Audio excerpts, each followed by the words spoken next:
Du 6 décembre. Michée, chapitre 5, verset 1 à chapitre 7, verset 20.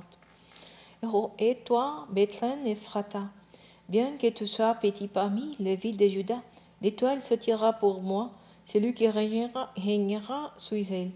Son origine remonte au temps passé, aux jours anciens. C'est pourquoi l'Éternel livrera d'autres son peuple jusqu'au moment où celui qui doit enfanter enfantera. Alors le reste de ses frères rejoindra les Israélites. Lui, il sera bien établi. Il paîtra son troupeau, revêtu de la force de l'Éternel, avec la majesté de l'Éternel son Dieu.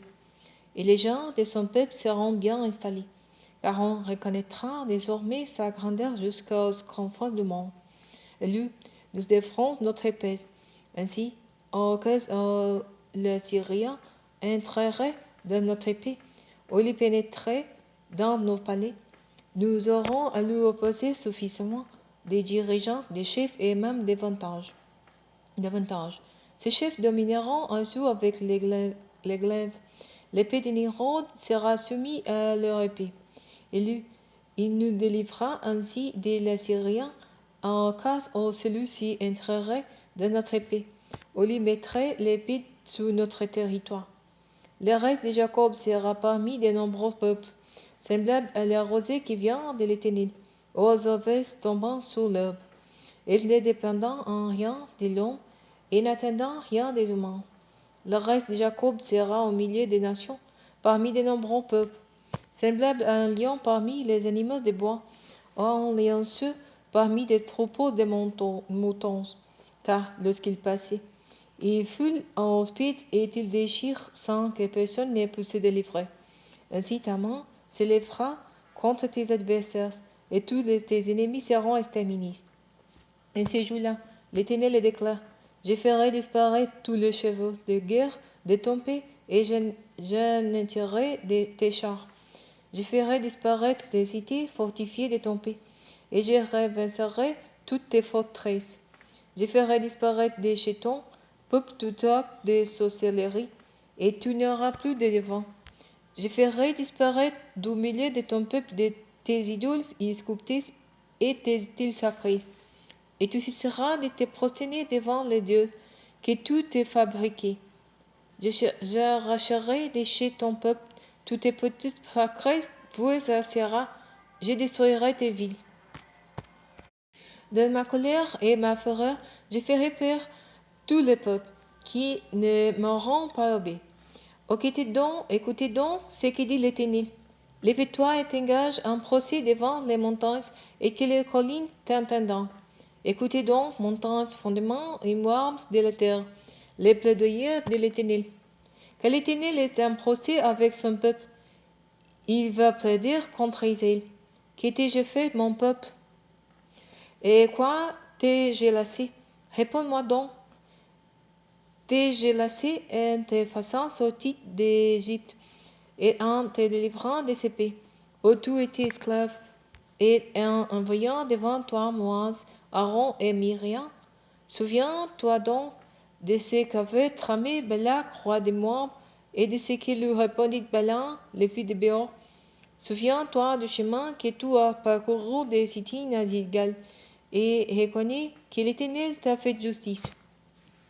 Avec quoi donc pourrais-je me présenter à l'Éternel?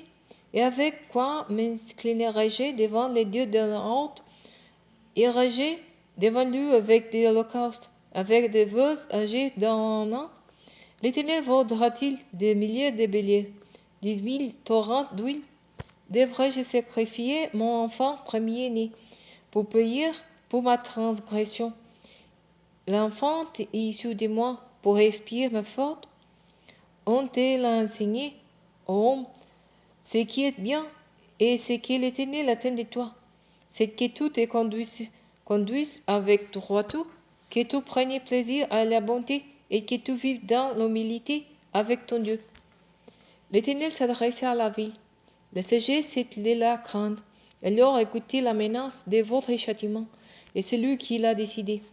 Supporterai-je encore communauté méchante, les biens injustement acquis, et des mesures de capacité réduites, objet de ma malédiction?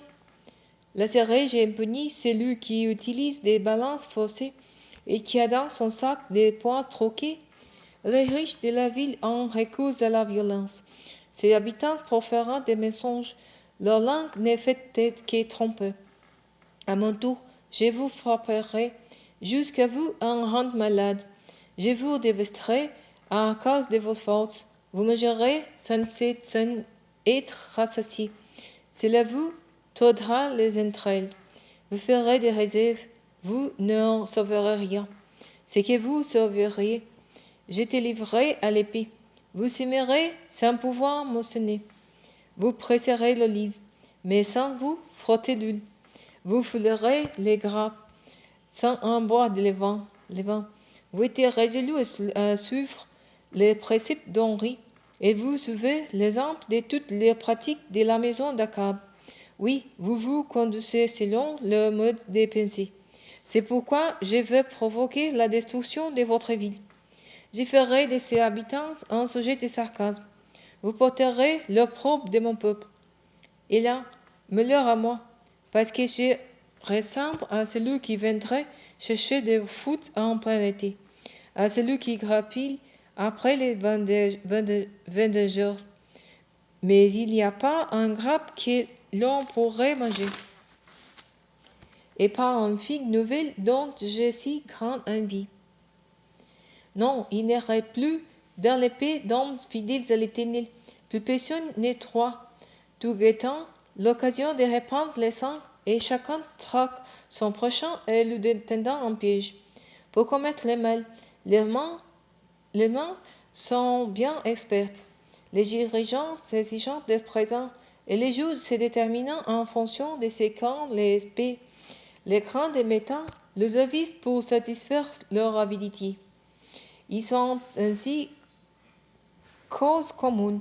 Les meilleurs parmi eux n'a pas plus de valeur qu'un tas de ronces, et les plus droits respirent comme boisson d'épineuse. Les voici qui arrivent, les jours annoncés par tes sentinelles. Les jours où l'Éternel va intervenir contre toi. Alors ils seront consternés. Ne vous fiez donc plus à votre compagnon, et n'ayez pas confiance en votre ami. Oui, même devant celle qui dort entre tes barras, car de tes lèvres closes, car les fils méprisent son père. Le fils se révolte contre sa propre mère, comme la belle-fille contre sa belle-mère, et chacun a pour ennemi les gens de sa famille. Pour moi, je mets mon espérance à l'Éternel. Je m'attends au Dieu qui me sauve, et mon Dieu m'entendra. Ne te réjouis pas à mes dépens, ô toi, mon ennemi, car si je suis tombé, je me le relèverai. Si je suis installé dans les ténèbres, l'Éternel est pour moi en lumière. J'ai péché contre lui. Je supporterai donc les pointes de sa colère, jusqu'à ce jour où il prendra en main ma cause, où il me fera droit, et me fera sortir à la lumière, et je contemplerai son œuvre qui établira la justice. Alors mon ennemi en sera le témoin, et sera couvert de honte, et qui me disait, ô donc l'Éternel ton Dieu, et je la verrai de mes yeux être foulée en hospice comme la boute des roues. Voici venu le jour où l'on rebâtira les murs de votre ville, et voici, ce jour-là, on repoussera tes frontières. En ce jour te sera rendu le territoire qui délimitant tes frontières, de la Syrie jusqu'à l'Égypte, et l'Égypte jusqu'au fleuve, et d'un mer à l'autre, d'un montagne à l'autre. Le reste de la terre deviendra un désert à cause de leurs habitants. Ce sera le salaire de ces agissements. Éternel, fais ton peuple sous ta houlette. C'est le troupeau qui t'appartient. Il habite à l'écart dans la forêt, au milieu d'un terrain fertile, qui peut se battre dans les prés des boisins et du mont Galaad, comme aux jours d'autrefois, comme au temps déjà dit, ô tu sortis d'Égypte, je te ferai voir des prodiges. Les autres peuples les verront et seront dans la confusion, malgré toute leur pouvoir. Ils demeureront bouche close, et ils seront abasourdis. Ils devront lécher la poussière, tout comme les serpents et comme les reptiles. Ils sortiront tombant de leurs retranchements et se présenteront devant l'Éternel notre Dieu. Tous terrifiés, ils te craindront. Qu'il est le Dieu semblable à toi, qui efface les fautes et qui pardonne le péché du reste de ton peuple qui t'appartient. Toi, tu n'entretiens pas ta colère jamais, mais tu prends ton plaisir à faire grâce. Oui, de nouveau tu auras compassion de nous. Tu pitiéras nos péchés et la fond de la mer. Tu jetteras toutes nos fautes. Tu témoigneras ta fidélité au peuple de Jacob et ta grâce aux descendants d'Abraham, comme tu l'as promis aux temps anciens, à nos ancêtres.